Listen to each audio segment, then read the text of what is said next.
ओम नमो शिवाय। शिव जी सदा सहाय।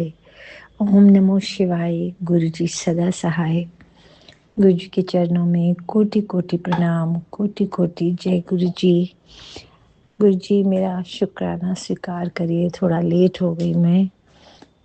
गुरु जी की संगत को भी मेरा प्रेम भरा जय गुरु जी। मेरे दांतों में काफ़ी समय से कुछ ना कुछ थोड़े समय बाद कुछ प्रॉब्लम उठ जाती है, ऐसा सिलसिला चल रहा है। जबकि मेरे दांत बहुत अच्छे थे। जब से एक बार जाना शुरू हुआ कुछ ना कुछ नई प्रॉब्लम थोड़े टाइम के बाद निकल आती है। अभी मैंने एक अपना दांत निकलवाया था और उसकी निकलवाने की वजह भी कुछ अजीबोगरीबी थी कि ऊपर से हड्डी जो है वो ऊंची हो रही है। उसकी वजह से स्पेस क्रिएट हो रहा है गम्स में और दांत के बीच में। दांत में कोई प्रॉब्लम नहीं थी, लेकिन वहाँ खाना फंस रहा है, तो बहुत मुझे बुरा भी लग रहा था मन में। तो खैर निकलवाना पड़ा दांत। फिर दूसरी साइड में भी सेम तरह की समस्या बन रही थी, जो उन्होंने पहले नहीं बताया, बाद में डॉक्टर से ऐसे धीरे धीरे करके बताते हैं। उसमें दो दांतों के बीच में बन रहा था गैप, तो कहते ये दो दांतों को निकालना पड़ेगा। उन पे कैप लगी हुई थी।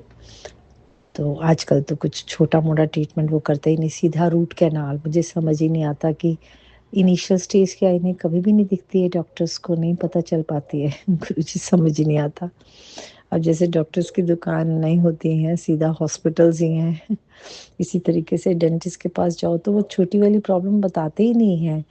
मैंने एक बार पूछा था डॉक्टर साहब के शुरू में मतलब बनना शुरू हुआ है खड्डा, उसमें पिक बनना शुरू हुआ है, उसकी भराई भी होती है, कोई ये स्टेजेस भी होती थी, अब तो ऐसा कोई दिखता ही नहीं है। कहते नहीं नहीं, शुरू में कोई आए तो हम करते हैं। खैर जो भी है, गुरु जी ने मेरे समस्या का निदान किया। मैंने गुरु जी के आगे अरदास की कि मेरे दांत में बहुत ये दूसरे दांत को भी निकलवाना पड़ेगा।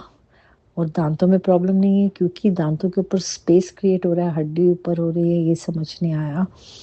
तो उससे पहले डेंटिस्ट के पास जाती रही, उन्होंने कभी मुझे बताया नहीं है कि प्रॉब्लम स्टार्ट हो रही है। क्योंकि हड्डी अगर खिसक गई, गैप बन रहा है, कुछ तो शुरुआत पता चली होगी, कुछ मैं लेती उसकी ट्रीटमेंट। खैर एनीवेज गुरु जी ने इतनी दया की कि मुझे वो दांत जो दोनों निकलवाने पड़ते, उसमें फिर स्पेस को वो पता नहीं कैसे क्रिएट करते, वो कैसे मतलब कहते कि 6-7 महीने लग जाते हैं, हड्डी बन जाएगी फिर नीचे हो जाएगी। मतलब कैसे वो श्योरिटी लेंगे मैं उसके लिए अपने दांत को हटवा दूं पहले।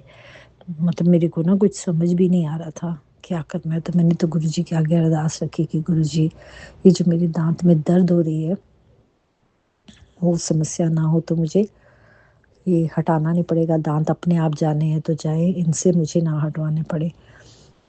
तो गुरु जी का मुझे अब तो याद भी नहीं कि मैंने जल प्रसाद भी लगाया, चंदन टीका जो था वो लेके लगाया, या उनका नाम लेकर के मैंने हल्दी भी अपने वहाँ पे लगाई। बस गुरु जी को सौंपने के बाद वो बिल्कुल गायब हो गया मेरा दर्द। मैं बहुत हैरान हूँ इस बात से। जो इतनी ज़बरदस्त दर्द थी, हाथ लगाने पे अंदर से तालू के आसपास में जो स्पेस था वहाँ दर्द होती थी।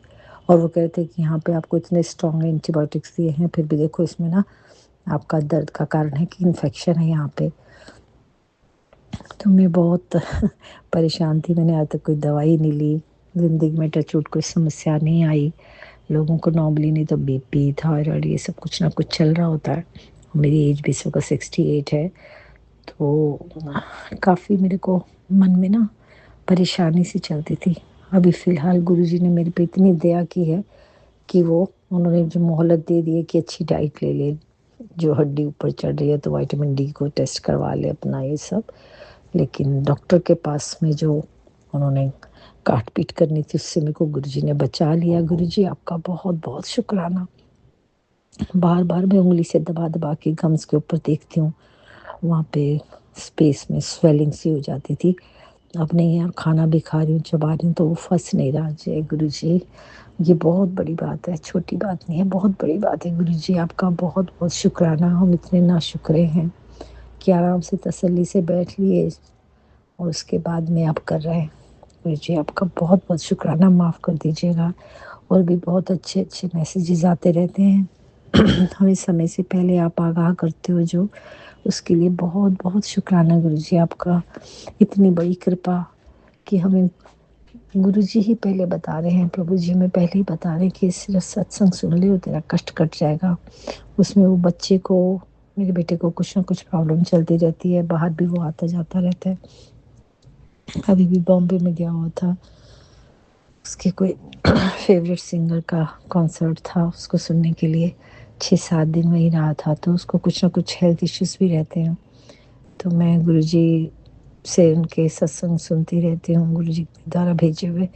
उसमें होता है बच्चे के लिए बहुत सारी परेशानियों से रिलेटेड होते हैं। गुरुजी आपका बहुत बहुत शुक्राना, आप उसके अंग संग रहते हो, उसकी सुरक्षा करते हो, पूरे परिवार की आपने सुरक्षा की हुई है। तो ये कहते हैं भगवान सबकी रक्षा करें, सबको सद्मार्ग पर चलने की सद्बुद्धि दें, सभी जीवों पर दया करें, दूसरे लोगों के वैभव को या उसको देख करके उनके मन में ईर्ष्या ना आए। किसी ने कुछ अच्छा घर लिया, गाड़ी ली, ज़्यादा आप ये सोच सकते हैं, भगवान ये खुशियाँ सबको दे। भगवान का दिल इतना विशाल है, भगवान की कोई सीमा ही नहीं है। देने पे आए तो जितना मर्जी दे सकता है। उससे मांगते वक़्त हम छोटा-सा क्यों माँगे कि मुझे दे दे, सबके लिए क्यों नहीं माँग सकते हम? यूनिवर्स भी बहुत खुश होती है इस बात से, हमारा दिल बड़ा होता है। तो प्रभु जी भी हमारे बड़े दिल को देख कर के और हमारे लिए बड़े-बड़े भर-भर के बुक्कल देते हैं, भर-भर के हाथों से हमें देंगे। मन में लालच ना रखें। और फिर सभी कहते ही हैं कि कर्मों की गति न्यारी है ना, जैसा हम कर्म करते हैं उस हिसाब से हमारा सब हिसाब किताब भी है। तो गुरु जी हमारे कर्म काट रहे हैं, किसी को कब मिलेगा, किसी को कितना मिलेगा, वो उसके कर्मों के हिसाब से है। अब हम अपने पिछले कर्म कर्म तो नहीं जानते, पर इस जन्म के कर्म तो हम सुधार सकते हैं ना। और मैं तो हमेशा ही कहती हूँ कि अगर हम कहते हैं पिछला जन्म होता है, तो ये जन्म जो हम बिता रहे हैं, ये भी तो आने वाले जन्म का पिछला जन्म बिता रहे हैं ना हम। ये वाला पिछला जन्म जो हमारे आने वाले जन्म का है, वो तो हमारे हाथ में है कि हम इसको अच्छे से बिता लें। पिछले जन्म का हमें कुछ याद नहीं, हम क्या गलत करके आए, कैसे संस्कारों वाले परिवार में पैदा हुए थे, कसाई के थे पैदा हुए या ब्राह्मण के थे, जानवरों को हम काटते थे या गौशाला बना के जानवरों को पालते थे। हमारे कर्मों के हिसाब से हमारा हिसाब हो रहा होगा।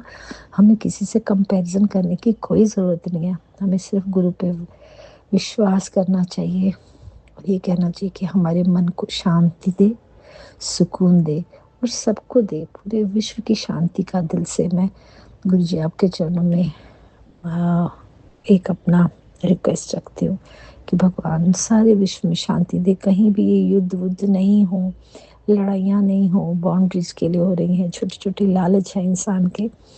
अगर वो ऐसा लालची इंसान एक ऊंचे पद पे बैठ जाता है तो वो देश का क्या बर्बादी कर सकता है, पूरे वर्ल्ड की बर्बादी करने में भी उससे कोई दिक्कत नहीं होगी। तो हमें बस सद्बुद्धि का ही ईश्वर से अपने लिए मांगना चाहिए, अपनों के लिए मांगना चाहिए, अपने देशवासियों के लिए, पूरे अर्थ के जितने प्लेनेट पे रहने वाले निवासी हैं सबके लिए सद्बुद्धि दो, भगवान सबको शांति दे, सभी पंचतत्वों की रक्षा करें और अपने अपने हिस्से का जितना कुछ थोड़ा बहुत जीव जंतुओं के लिए हम कर सकते हैं अपने हिस्से में से निकाल के उनको भी दें। गुरु जी से आशा करते हैं कि वो हम पे दया करें। हम भी जिन पे दया कर सकते हैं छोटे छोटे जीव जंतुओं पे, क्या हमें नहीं करनी चाहिए? वो भी तो शायद हमसे इसी तरह की अपनी मन में भीख मांगते होंगे, उनके भाव होते होंगे कि हमें कोई खाना खिला दे, हमें कोई पानी पिला दे, है ना। जीव जंतुओं को कम से कम मारे नहीं, बिना बात के उनको कष्ट ना दें। देखो सर्दी में वो कैसे सो रहे हैं खुले में, कल तो ओले पड़े थे। मुझे इतना मन में दुख लग रहा था कि ये बेचारे जीव जंतुओं पे जिनके घोंसले क्या होते हैं, घोंसले कितना बचाव कर लेंगे, कैसे वो रहते हैं परिंदे। ईश्वर सबका भला करे। गुरु जी आपका बहुत बहुत शुक्राना इतनी सुंदर लाइफ देने के लिए। हमें मनुष्य बनाया आपने, हम अपनी सदगति कर सकते हैं। गुरुओं के साथ बैठ के उनकी वाणी सुन करके, उनके दिए हुए विचारों को, ग्रंथों को पढ़ करके हम कितना कुछ कर सकते हैं। इस जीवन को हम अपना सुधारें, बस ऐसी सदगति, ऐसी सद्बुद्धि प्रदान करना। मेरे बच्चों पे आप जो कृपा कर रहे हैं उसके लिए बहुत बहुत आपका धन्यवाद। उनकी राहें रोशन करना प्रभु, सब अपने अपने हिस्से के अपने कर्मों का हिसाब से सब प्राप्त कर रहे हैं। आपका आशीर्वाद भी मिलता रहे तो बहुत कृपा बनी रहेगी। शुक्रिया गुरु जी। ओम नमो शिवाय। शिव जी सदा सहाय। ओम नमो शिवाय। गुरु जी सदा सहाय। जो भी हमारा सत्संग शेयर करवाते हैं, ये संगत जी को भी गुरु जी बहुत बहुत आशीर्वाद देना, इनको अच्छी हेल्थ ब्लेस करना। ये जो इतना नेकी का काम कर रहे हैं, हम इन्हीं के द्वारा शुक्राना कर पाते हैं और वो आपकी नज़र पहुंचता है, आपकी मेहरबानी होती है।